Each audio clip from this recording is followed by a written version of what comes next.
Hello दोस्तों, मैं हूं दिनेश किवरा। न्यूज़ टाइम में आपका बहुत बहुत स्वागत है। भारत के संदर्भ में बहुत सारे लोग बातें कर रहे हैं कि इकॉनमी जल्दी वापस आएगी, जल्दी वापस आएगी, जल्दी वापस आएगी, वी शेप्ड रिकवरी आएगी, यू शेप्ड रिकवरी आएगी। समस्या ये पैदा होती है कि किसी भी चीज़ की रिकवरी सिर्फ एक चीज़ पे टिकी है, ओनली वन थिंग, एक ही फैक्टर है साहब, कि लोग पैसे खर्चा करेंगे क्या? Are they ready to spend? क्या लोग पैसा खर्चा करने को तैयार हैं? अगर मान लिया कि हाँ तैयार हैं, तो पैसा खर्चा करने के लिए क्या उनके वॉलेट में पैसे हैं? इसका आंसर फर्म नो है। सेविंग्स लोगों की all time down, all time 73 years में। Incomes all time down. Provident fund के पैसे भी निकाल लिए, सेविंग्स के पैसे भी निकाल लिए, जो भी कहीं और बचत थी वो भी निकाल ली। इंक्रीमेंट मिलने बंद हो गए तो स्पेंडिंग कैसे होगी? इनकम डाउन है तो स्पेंडिंग कैसे होगी? सेविंग्स डाउन है तो स्पेंडिंग कैसे होगी? महंगाई भत्ता सरकार के कर्मचारियों को नहीं मिलेगा तो स्पेंडिंग कहां से होगी? अनसर्टेन फ्यूचर है तो स्पेंडिंग कैसे होगी? सरकारी स्कूलों में बच्चों को डाला जा रहा है प्राइवेट स्कूलों से, क्योंकि जेब में पैसे नहीं है।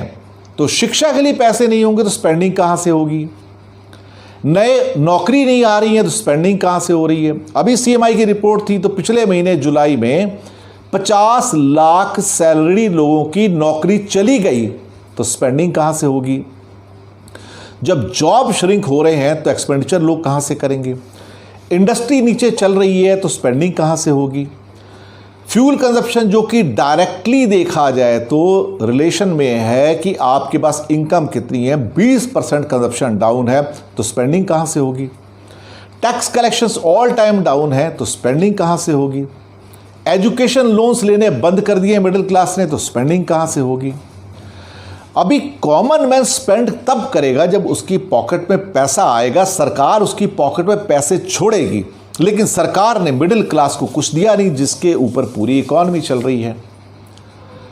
तो एक ही फैक्टर है। हमारे लोग, बहुत सारे इकोनॉमिस्ट आते हैं और बड़ी बड़ी बातें टीवी पे करते हैं कि इकॉनमी रीबाउंड हो रही है, बाउंस बैक कर रही है, ग्रीन शूट नज़र आ रहे हैं, सब कुछ हो रहा है। ये सब देखा जाए तो बेकार की बातें हैं, इनका ज़मीन से कोई ताल्लुक नहीं है। नीति आयोग के जितने बड़े लोग हैं जो रोज़ आके बयान देते हैं, मैं यकीन मानता हूँ उनको पता ही नहीं ज़मीन पे हो क्या रहा है। उन्हें ये नहीं पता कि एक इंसान एक पैसे के लिए कितना तरस रहा है, तो उसकी पॉकेट में पैसे नहीं है तो खर्चा कहाँ से करेगा?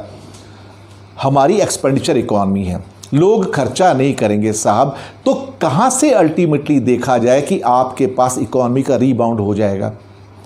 अगर इतनी सी बात इनको समझ में नहीं आती है और सोचते हैं कि आसमान से कोई फरिश्ता आएगा और फरिश्ता आके इकॉनमी को ऊपर उठा लेगा, अब आप ऐसी सोच के ऊपर तो सिर्फ देखा जाए तो तरस ही खा सकते हैं। तरस खाने के अलावा आप कुछ नहीं कर सकते। मैं आपको बताऊं,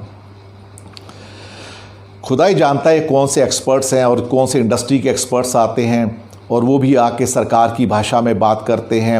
नीति आयोग के लोग आते हैं, सरकार की भाषा में बात करते हैं। सरकार के बड़े सेक्रेटरीज आते हैं, सरकार की भाषा में बात करते हैं। कुछ और इकोनॉमिक एक्सपर्ट्स हैं जो सरकार ने भर्ती किए हुए हैं, वो भी आके सरकार की भाषा में बात करते हैं और कहते हैं। लेकिन अल्टीमेटली हर चीज़ एक चीज़ पे आके टिक जाती है, क्या लोग पैसा खर्चा करने को तैयार हैं? पैसा होगा तो करेंगे ना, पैसा होगा ही नहीं तो कहाँ से करेंगे? आपने उनकी इनकम को बढ़ाने का तो कोई जरिया पैदा ही नहीं किया ना। जब इनकम नहीं बढ़ेगी तो मेरे दोस्तों इकॉनमी कहाँ से रिकवर हो जाएगी? सोचने वाली बात है।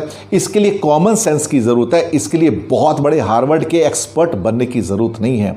इसके लिए भारत सरकार में किसी का सेक्रेटरी बनना भी ज़रूरी नहीं है और इसके लिए कोई बहुत बड़ा इकोनॉमिस्ट बनना भी ज़रूरी नहीं है, क्योंकि ये लोग ज़मीन पे उतरते नहीं, उन्हें ज़मीन के हालात पता नहीं। बस हवा के अंदर देखो तो बबल्स बनाए जाते हैं। करते रहो भाई, ज़मीन की हकीकत हमें पता है कि ज़मीन पर क्या है।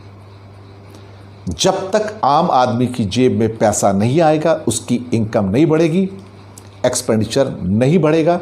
एक्सपेंडिचर नहीं बढ़ेगा तो इकॉनमी रिकवर नहीं होगी। यही सच है। शुक्रिया आपका हमारे साथ बने रहने के लिए।